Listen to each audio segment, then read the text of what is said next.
चला, इंग्रजी वाक्यरचनेचे म्हणजे सेंटेन्स स्ट्रक्चरचे बेसिक नियम अगदी सोप्या भाषेत समजून घेऊया.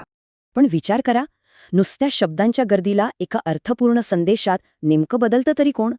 याचं सोपं उत्तर आहे वाक्य.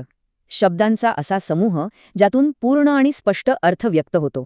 याचा सर्वात महत्त्वाचा नियम म्हणजे सुरुवात नेहमी कॅपिटल लेटरने आणि शेवट योग्य विरामचिन्हानेच झाला पाहिजे. इंग्रजी वाक्याचा मुख्य फॉर्म्युला म्हणजे SVO. आधी कर्ता, मग क्रियापद आणि शेवटी नेहमी कर्म येतं.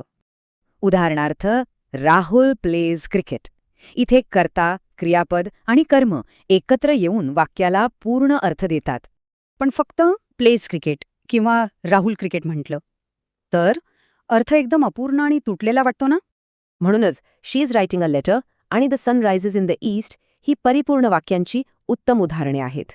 संवादाच्या हेतूनुसार वाक्यांचे 4 प्रकार आहेत: विधानार्थी, प्रश्नार्थी, आज्ञार्थी आणि उद्गारवाचक. हे अगदी सोपं आहे.